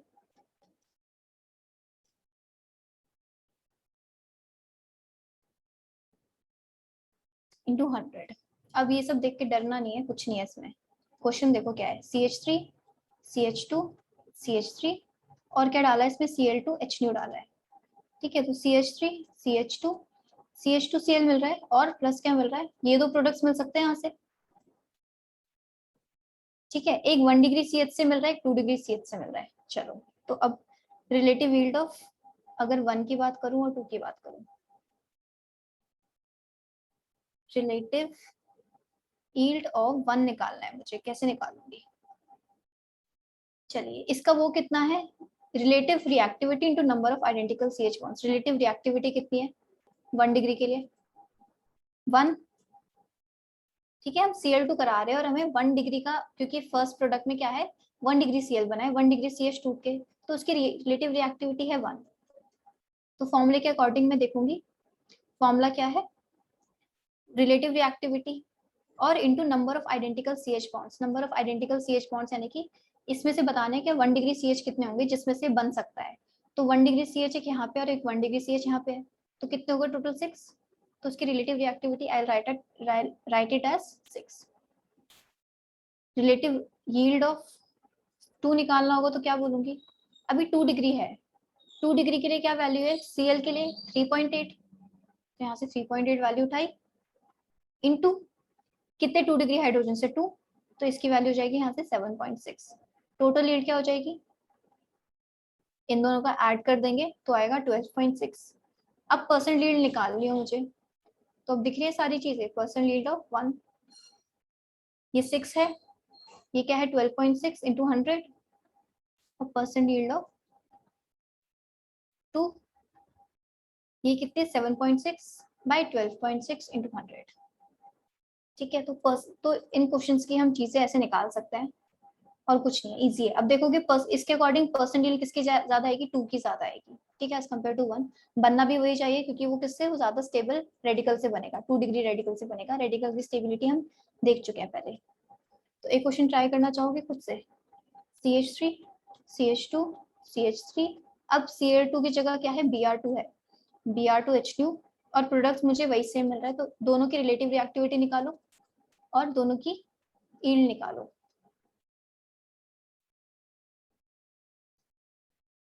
सेम करना है, बस Br की वैल्यूज लेनी है। अब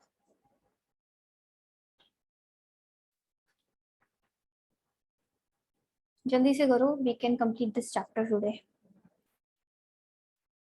छोटी सी चीज है बस ये।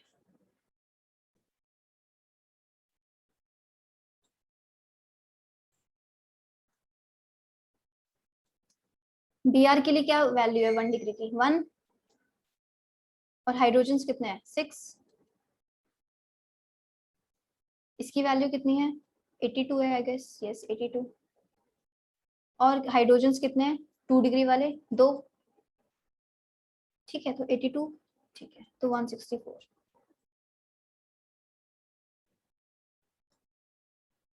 परसेंट यील्ड ऑफ 1 6 बाय, पहले यहाँ पे टोटल यील्ड भी निकाल लो, टोटल यील्ड विल बी 170, तो 170 into 100 और percent yield will be of 2 will be 164 by 170 into 100। ठीक है, चलिए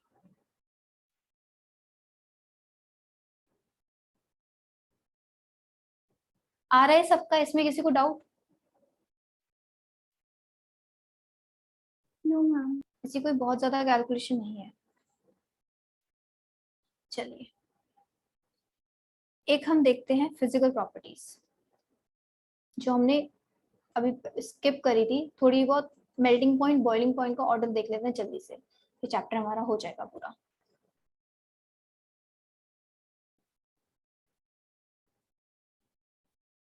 बॉइलिंग पॉइंट की बात करें, बॉइलिंग पॉइंट किसके डायरेक्टली प्रोपोर्शनल होता है? ये एनसीईआरटी की चीजें हैं। बॉइलिंग पॉइंट डायरेक्टली प्रोपोर्शनल किसके होता है? मास, मोलर मास। मास या मॉलिक्यूलर वेट। ठीक है, तो मॉलिक्यूलर वेट बढ़ेगा तो हमारा क्या होगा? बॉइलिंग पॉइंट बढ़ेगा। और अमंग आइसोमर्स की बात करूं, अमंग आइसोमर्स बॉइलिंग पॉइंट किस पे डिपेंड करेगा? ब्रांचिंग पे, तो इनवर्सली प्रोपोर्शनल टू ब्रांचिंग। तो यानी कि ब्रांचिंग बढ़ेगी तो बॉइलिंग पॉइंट घटेगा। इसका रीजन क्या था, किसी को पता है?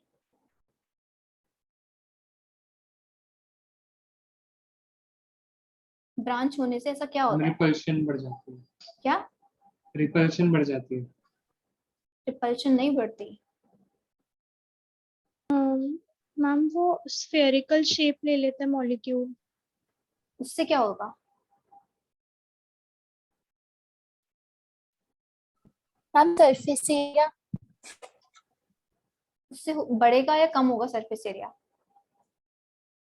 डिक्रीज होगा। क्या अनुपुल? मैम सरफेस एरिया डिक्रीज होगा। हाँ, डिक्रीज होगा सरफेस एरिया। तो बेसिकली सरफेस एरिया किस पे, यहाँ पे देखो उसमें और कोई फोर्सेस तो है नहीं। जो फोर्सेस है इसमें वॉन डर वाल फोर्सेस ऑफ अट्रैक्शन होती है एल्केन्स में, क्योंकि कोई डायपोल मूवमेंट वगैरह तो कुछ है नहीं। तो वॉन डर वाल जो सबसे वीक फोर्सेस होते हैं वो होते हैं इनमें। ठीक है, तो इसमें सरफेस एरिया ज्यादा होता है तो अच्छी खासी वॉन डर वाल फोर्स ऑफ इंट्रैक्शन है। इसमें क्या होता है, ये इतनी सारी ब्रांचिंग हो जाती है फालतू फालतू की, अच्छे से क्या हो जाता है, वॉन डर वाल जो अट्रैक्शन है वो कम हो जाती है। बॉइलिंग पॉइंट किस पे डिपेंड करता है? मॉलिक्यूल्स के आपस के अट्रैक्शन पे। अट्रैक्शन कम हो गई तो बॉइलिंग इजी हो गई, तो इस वजह से ब्रांचिंग बढ़ेगी तो वॉन डर वाल फोर्सेस ऑफ अट्रैक्शन कम होगी और बॉइलिंग पॉइंट कैसा होगा? डिक्रीज। ठीक है, ब्रांचिंग बढ़ेगी। आइसोमर्स की बात करूँ तो तब मतलब सेम मॉलिक्यूलर वेट हो बस स्ट्रक्चर डिफरेंट हो, तो अगर ब्रांचिंग बढ़ेगी तो बॉइलिंग पॉइंट कम होगा।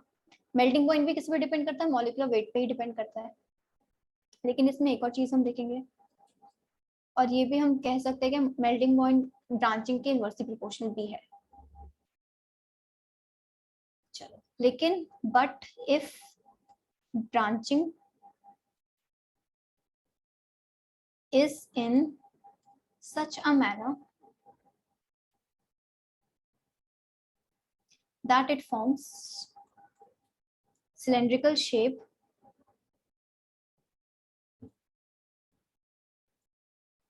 then melting point increases। इसका मतलब क्या है? जो मेल्टिंग पॉइंट है ना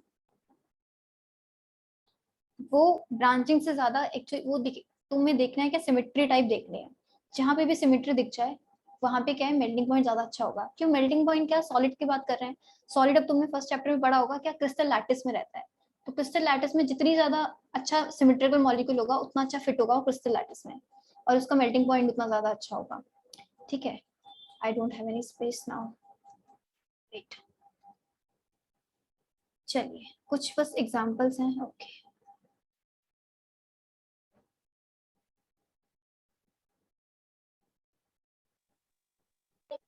तो अगर मैं बात करूं, अगर ऐसा कुछ है और सी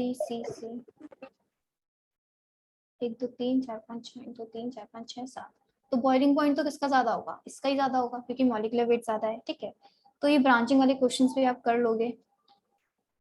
ठीक है, melting point is directly proportional to molecular weight है, हमने देखा। लेकिन इसमें एक चीज और देखनी है कि अगर C9 से हम C10 जा रहे हैं, मतलब ऑड से इवन हो रहा है, वंदना माइक ऑफ कर लो अपना। और C10 से क्या हो रहा है, C11 हो रहा है, तो melting point increase by y degree. तो ये क्या होता है, x से y ज्यादा होगा।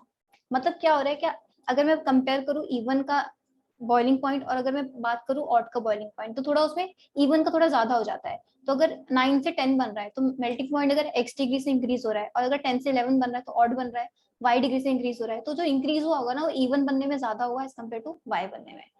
ठीक है। अच्छा, डेंसिटी एल्केन्स की वाटर से ज्यादा होती है, वाटर से कम होती है?